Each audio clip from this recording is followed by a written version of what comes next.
The legacy of the Men of Iron has done so much to damage the Imperium. Its legacy limiting the technology the Emperor's empire will use. But not all has been lost. In terms of robotics, the legacy of the Men of Iron live on in the robots employed by the Legio Cybernetica. It's been around since the first days of the Imperium, and their responsibility is to use battle automata, low-level robots basically. We will go over their origin, how smart the robots are, the safeguards in place, and what they can do when deployed in battle. So welcome friends to another 40k video. One of the most feared and powerful of the Legiones Militant of the Mechanicum, the Cybernetica carries the onerous burden and dread responsibility of the use of battle automata in warfare, as well as the development, propagation and maintenance of these terrifying machines under sacred charge of the Crimson Accords of Mars. These sacred accords were one of the cornerstones of the doctrinal law created during the foundation of the Mechanicum during the Age of Strife, and forever forbade the creation of the abominable and soulless intelligences known as the Silica Animus, and pronounced a death sentence on any who remained of any Magos or mortal who would serve or seek to create them.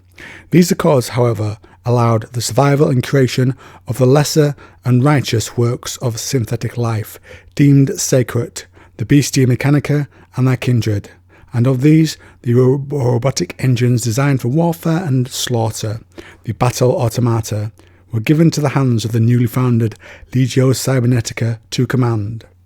Wary of the power these supreme killer machines could wield, if joined together, power enough to overthrow empires as they had done in the dark times, it was decreed from the beginning that the Legio Cybernetica would be broken down into a myriad of self-contained and relatively small independent units known as cohorts, effectively limiting the power any single Archmagos of the Legio could wield. The destructive power of the cohort rested in an array of between 30 to 100 battle automata maniples, each comprising between 1 and 5 of the sacred war engines. Each cohort was given the attention of a senior priest of the machine cult, with whom the secret law of the Cybernetica resided, and below them a covenant of Magos Dominus, who would govern the war machines themselves in the thick of battle. Notice how they're never far from the eyes of the Mechanicum, just in case. Myrmidons sworn to the cohort's service, and their own engineers, servitors and thralls would see to the cohort's need both on and off the field.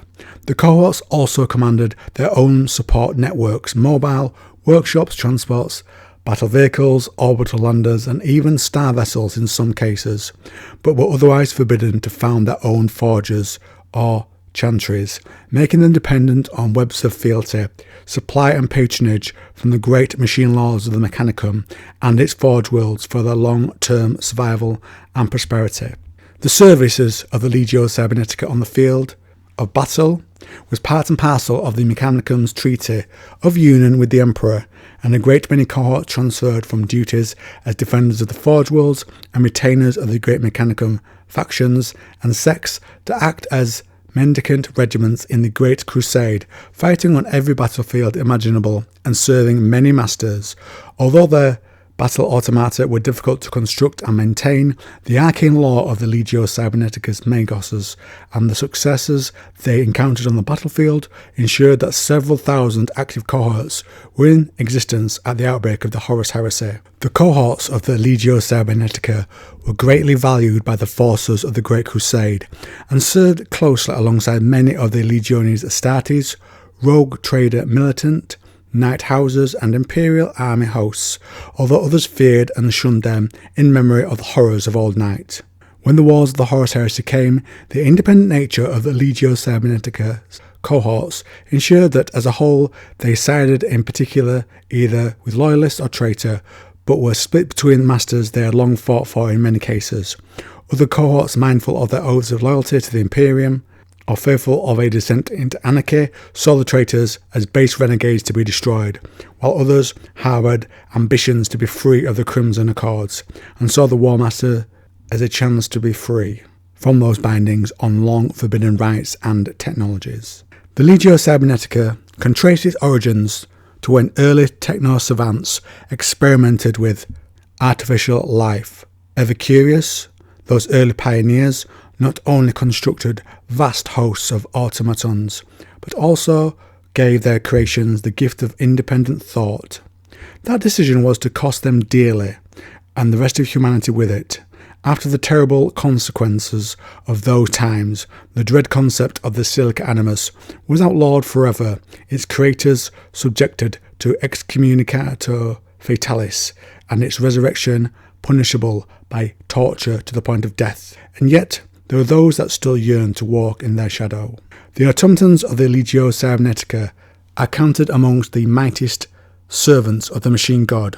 When roused to unleash their wrath, their powerful claws flex, their rasping voxers emit praise blurts to the glory of the Omnissiah, and their guns spit hot death into the enemy.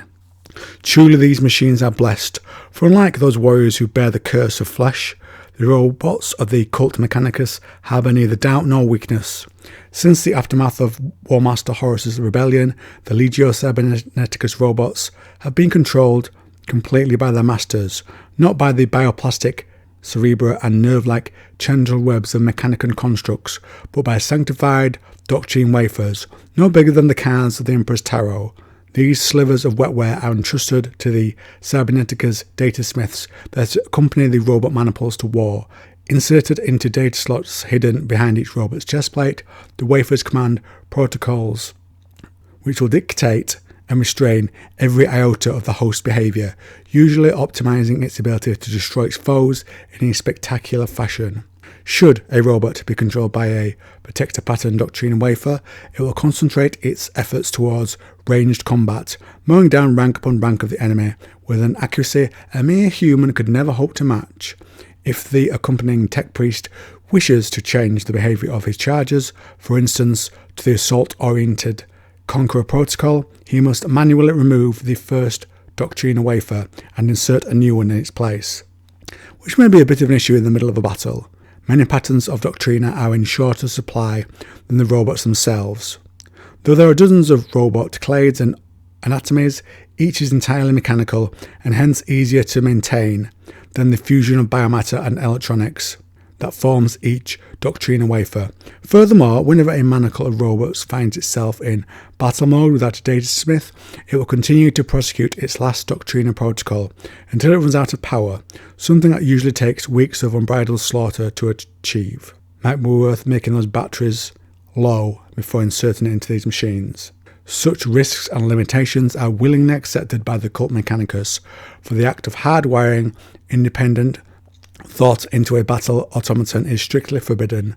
Who knows how many maniples the Legio Cybernetica could field if the ancient prohibition on artificial life was lifted. Though the robots of the Legio Cybernetica once numbered enough to shatter alien empires, a great many have been lost to the ravages of war, the secrets of their construction all but forgotten. Because of this, it takes a tech priest of surpassing rank to sanction their use, and absurd lengths are taken to retrieve those that fall in action. Yet, these stoic machines remain a common sight in the armies of the cult Mechanicus.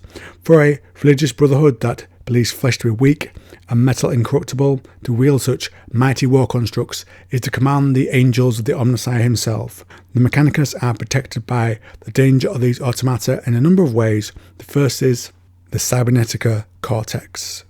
Now, this device is a truly arcane wonder of the Mechanicum's arts, comprising the reasoning, control center and animating machine spirits of a battle automata, a synthetic brain of sorts. It consists of an armoured casing containing a complex bioplastic mass which extrudes nerve-like grey tendrils into the body of the robotic framework into which it is housed, invigorating it with strange false life. Far beyond a simple cogitator in capacity, it is neither truly alive nor sapient, like the dread and inhuman Silica Animus, feared of old. Instead, it is akin to a primal web of bellicose instinct, guided not by self-awareness and reason, but by a programmed framework of encoded behaviour, comprising simple, exacting instructions and commands. The result is a superior, self-guided machine, a machine predator, that will actively and instinctively pursue its foes as well as act with a degree of tactical sense and self-preservation beyond anything a servitor is capable of, but without the danger of revolt and the development of blasphemous intelligence. Also, the Legio Cybernetica claim. Now, typically 4 units are managed on the battlefield by a single tech adept. He has little more to do than give the robots their final program and then monitor their progress. He is, however, also charged with making sure that a damaged robot is destroyed as quickly as possible. Each robot carries a self-destruct system, which can be detonated by remote control should its programming fail in some way.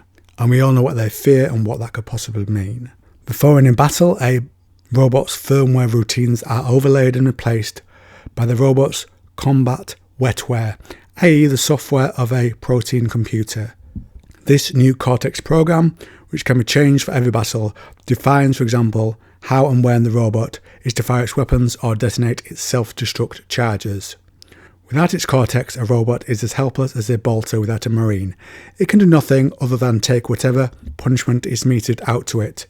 With its cortex fully programmed, however, a robot can prove itself the equal of any creature on the battlefield. And in this last bit, we're going to look at an example from the 7th edition Mechanicus Codex, where we have a robot called the Castellan. The Castellan combines tremendous physical might with a rugged stamina that has seen it fight the Imperium's foes for 10,000 years. Not too bad. Twice the height of a space marine, the Castellan is a nigh unstoppable machine, for it is built of solid metal with a ceramite hide that allows it to stride through the hail of fire without pause. Yet every Castellan must be carefully programmed with each new task, lest it simply continue ad infinitum with its existing orders. It is known for a maniple of Castellans to stride purposefully into a lake or lava area, or slaughter their way through a city even after destroying the techno-insurrectionists it was sent to put down. Specialist tech priests such as Cybernetica datasmiths can adjust the Castellan's program mid-battle. Should a maniple's ballistics routines be triggered, pinpoint volleys of phosphor stream into the enemy ranks, forcing those who somehow survive the storm to seek shelter as their persecutors lumber ever closer. As the maniple approaches, the datasmith will set the imperatives, driving his robot charges to conquer protocols. A moment of readjustment and the Castellans quicken their pace, their incending combustors bursting the foe from cover as their stomping stride turns into a loping run that shivers the tortured earth. When a maniple of Castellans hits the enemy line, it does so with the force of a battle tank squadron. Each robot's battle doctrine allows its barrel-sized power fists to slam the foe into broken ruin as they stamp their victims to bloody paste underfoot. On that note, friends, we end our look at the Legio Cybernetica. I can't help but think the automata was something employed in the past that led to the Men of Iron, so I really like the command and self-destruct precautions taken by the Mechanicus. The Mechanicus seem so afraid of them. They really are given very simple commands, ones that even a toaster could follow. What do you think? Does the danger of the Men of Iron hang over this group of the Mechanicus? Could the Silica Animus come again from them? Or do you think the precautions are enough? To comment down below.